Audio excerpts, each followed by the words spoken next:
persevere. Obong yabang, ay yabang. Sinadya nyo dito at ano yung... Sige, ang ibebenta ko ay ang dangal ng Pilipino. Anong ibenta mo? Dito lang sa Pinay Stars! Hello, Boss Toyo! Wait. Hello, Joy! Mayroon tayong celebrity artist na nandito. At saka walang bukas. Walang kupas, parang sweepstakes, di ba? Sexy pa rin, di ba? Wow Di ba, naman. no? Pwede pa ito sa Boss Gold Vlogs. Ano yung Boss Gold? Ano yung Boss Sa Gold? Boss Gold po kasi, yung sa namin na negosyo kung saan we're daming vlogs din doon. So marami rin mga million views doon. Halos lahat doon million Yes. views. Pinipicture naman ang mga sexy stars, like Yes. mga bibaba. Naku, graduate na ako sa Oo nga. ganyan. Pero pwede pa highlight sa mga mga Lola version. Eh, hindi pa ako lola. Joke lang. Pero Pero diba? gusto ko yun. Oo, diba? Gusto ko yung joke. Hindi, meron akong ano, yung...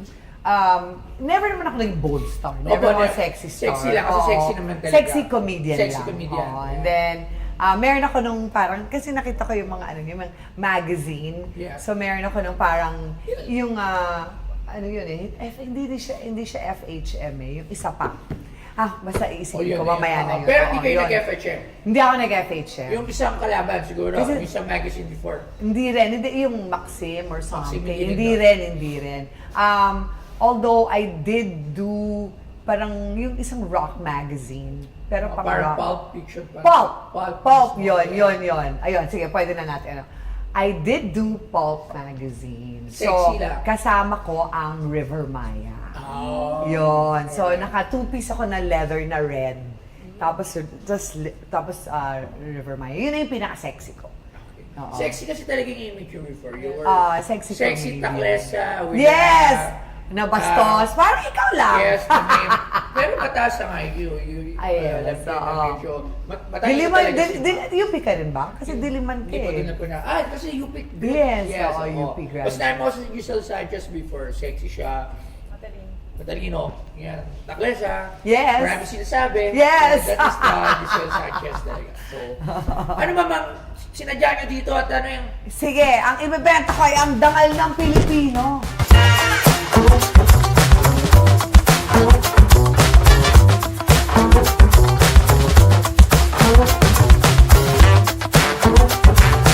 Si Giselle Sanchez ay isang Filipina singer, TV host, world-class stand-up comedian at columnist ng Manila Bulletin.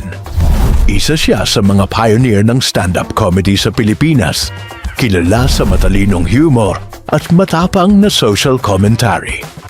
Mahigit 3 dekada na siyang aktibo sa industriya, mula live comedy at TV hosting hanggang pagsusulat. Bilang columnist, ginagamit niya ang wit at karanasan para magbahagi ng makabuluhang pananaw sa kultura at lipunan. Sa kabuuan, si Giselle Sanchez ay isang respetadong boses sa entertainment at media ng Pilipinas.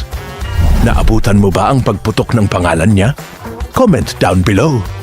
At ang binibenta sa PP Star ay ang unang Louis Vuitton bag ni Giselle Sanchez. Dahil, dahil ito, this is a trunk LV vintage 1990s. Dahil ito ay nabili ko, kasi talagang kulit pa talaga ako.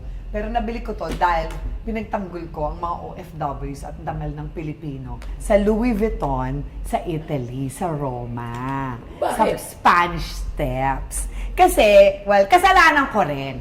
So, mga ano to, mga taong 19 na, basta na, mga late 90s or mid 90s. Kasama ko noon si Congresswoman QT Del Mar. So siya yung saksi ko, di ba, kumbaga. Pero nandun ako dahil may concert ako, kasama ko si Piolo Pascual. Wow. Kasama sa mga OFWs doon. So in-invite kami ni Ambassador Lulier ng Pilipinas, ambassador siya to Rome para mag-concert sa mga Pilipino. Ngayon, parang siguro ano yun eh, bago lang akong artista noon. Hindi naman bago, pero I mean, hindi pa siya masyadong sikat yung Louis Vuitton noon. Kasi wala pang Louis Vuitton. 1990s nga, imagine nakapag-LV na ng 1990s to. Hindi, ano nga, LV to. Kasi nga, so, walang LV doon. So, hindi ko alam kung ano ang LV. Hindi ko alam kung ano ang Louis Vuitton. So, nung bumili ako dito ng maleta, sa Green Hills. Ng Louis Vuitton. Oo, walang Louis Vuitton pa dito sa Pilipinas. Tapos sabi sa akin ng mga Muslim, ito, maganda to, sikat Diba, ganun? Ito, sikat sikat Tibay to. Ganun 1.5 lang, 1.5. Parang ganun. So ako naman, sige. So, nung nandun na kami sa Roma, dala-dala ko siya. Tapos, kasi marami rin akong mga bibilhin. Dala-dala ko. Tapos nakita ni Cutie Delmar, punta tayong LV. Tapos sabi ko, hindi ako pwede pumasok dyan. Sabi ko, tingnan mo to, yung bag ko. Parang, yan yun eh. Sabi ko, yan yung original. So, that time, meron ng counterfeit. Malakas ang counterfeit industry. Wow. Pero wala pang Louis. 1990s, wala pa tayo dito, pero Wala pa. peke na. May diba? peke na. Binentahan nga ako ng mga diba? taga Green Hills, di ba? So sabi ko, mukhang hindi ako makakapasok. Tapos sabi niya, ano ka ba? Giselle Sanchez ka na. Sabi niya, dapat, bumibili ka na ng original, nakakahiya. Giselle Sanchez, pag kukwentuhan ka ng mga tao na peke, sabi ko, ganun ba? O sige, bibili ako, pero balita ko, mahal dyan eh. So, maliit na wallet lang. Di ba? Ganun lang. Yung First time, di ba? lang eh. Para lang makatry, Yes, di ba? okay. Para lang makatry. So sabi ko, sige, kasi first time ko rin maka-release first time ko makaroon ng credit card. Kaya sabi ko, sige, gagasgasin ko to for the first time. Pero maliit lang. So pumasok ako. Alam nga na maiwan ko yung maleta ko, ninakaw, di ba? So pumasok ako, dala ko yung maleta. Inikutan na agad ako ng manager. Tinignan na talaga akong ganun. Tapos, alam mo naman yung mga Italian, yung pala, talagang talaga sila ngayon, yung galit sila sa mga counterfeit, anti-can. Siyempre, Kahit naman sino. para namang sinampal ko rin naman kasing Louis Vuitton, may dala-dala akong peke, di ba? Inikutan na ako ganun, parang shark. Inikot niya ako, sabi mo ganun siya. Talagang rin. Oo, tapos sabi, Giselle Sanchez talaga. Ganyan na ganyan. tapos sabi niya, what's your nationality? So proud naman ako, di ba? Sabi ko naman, mali ko, tinanong lang sa akin, what's my nationality? Ko, I'm Phil, nasa Phil pa lang ako. I knew it! Sabi niya, you Filipina maids. Sabi niya ganun. You come here to copy my designs, and then you counterfeit it and you sell it in your country. Hindi, syempre, dangal na ng Pilipinas yung pinag-uusapan. Nagalit talaga ako, sabi ko sa lublob ko, itong gato para. Pero lang yun nasa utak ko lang yun. Pero sabi ko, excuse me? Sabi kong ganun. Siyempre, UP magna cum laude tayo. Hindi naman tayo papatanda. Talagang tinatat ko ng English ko. Sabi ko, excuse me, I am not a Filipina maid, but you do not call them that because they have dignity in labor. Ginunong ko talaga. Sabi ko, I am a Filipina entertainer and an actress, a stand-up comedian, a singer, and a host in our country. And I'm popular there. And what's your most expensive year? Bong yabang, ay yabang. So, pinakita sa akin yung malaking trunk ng Louis Vuitton. Sabi niya, ganyan. Wow, 1.2 million lira. Nasa lira pa. Wala pang euro nun. Lira pa. Tapos sabi ko, ganon? What's your second most expensive lira? Tapos mahal pa rin. Mahal pa rin yung katulad kay Gretchen at din, mas maliit na trunk. Ganyan. So yung pinakamaliit na trunk, ito. Yeah. So, ito yan, ito na, makeup kit siya. Syempre, inisip ko, gagamitin ko na. Tapos sabi ko, okay, I'm gonna buy you this. At sabi ko, I'm not gonna get you. You're the manager, right? Sabi ko, do you work on commission? Tapos sabi niya, yes. Okay, I will not get you. Tapos kumuha ko ng gwapo na nandun sa dulo. Come here. Do you work in commission also? Yes. Okay, I'm gonna get this. Bumili ako. So, ayan. So, binili ko yan. Binili ko to. Ayan. Dami kong binili. Mahal ito ngayon, Hindi. Just in case hindi tayo mag-close dito.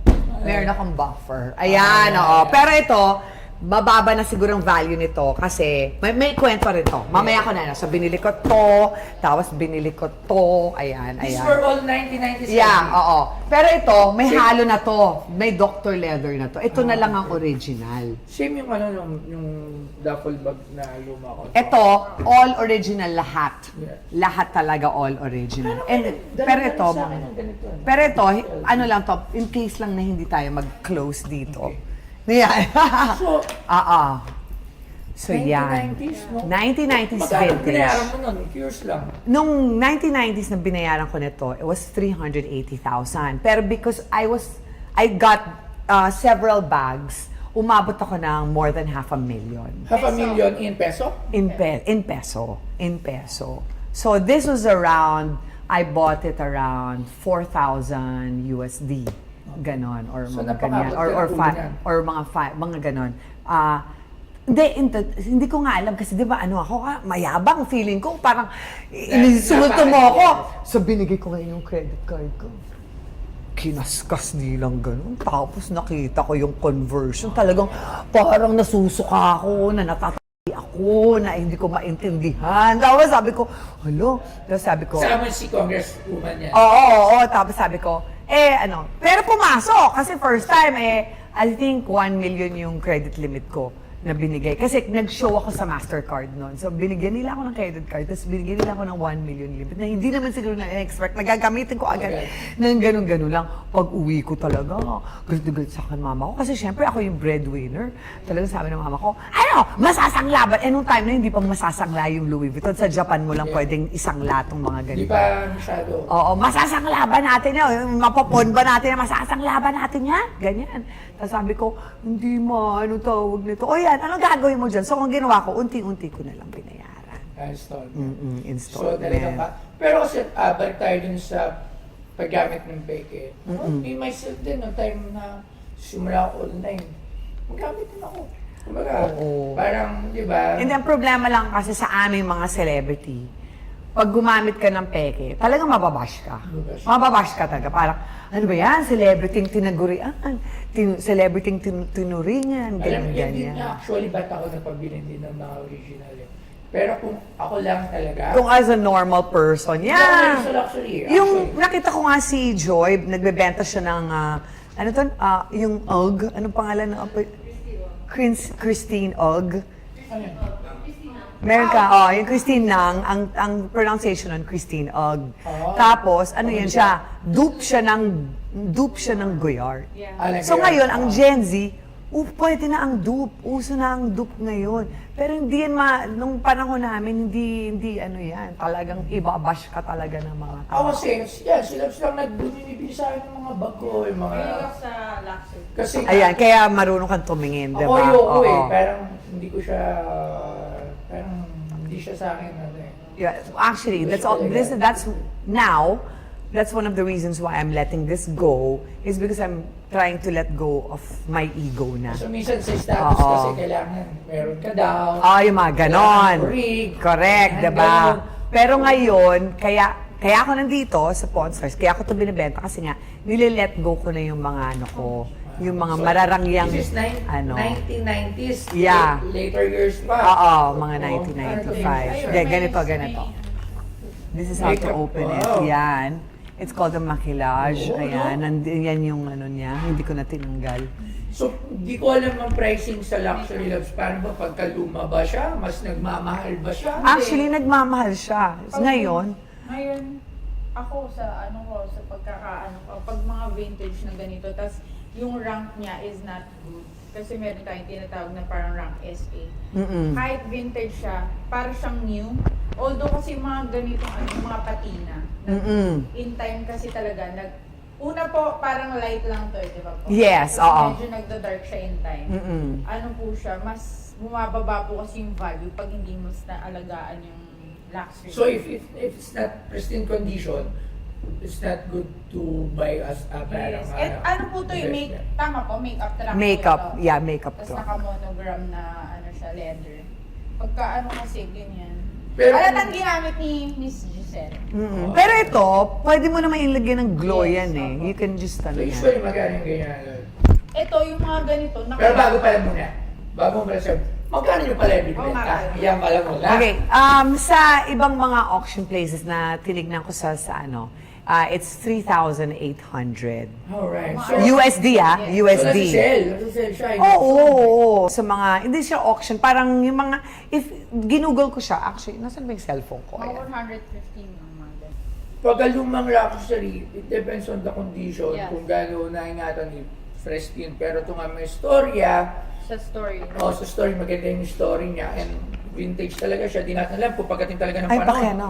Ito po nandun. Hindi mo alam talaga pagdating ng panahon kung ito ay baka mawala na lahat ng may ganito, ito na lang matira. baka magmahal. Pero, Actually, ito pwede rin mo pang ipa-restore. Kaso, Pwede pa. Opo, mas bababa po yung value. Pag nire-restore, bumababa ganun pa. pala yun. Oo, pwede kang maglagay ng kayamanan dito eh.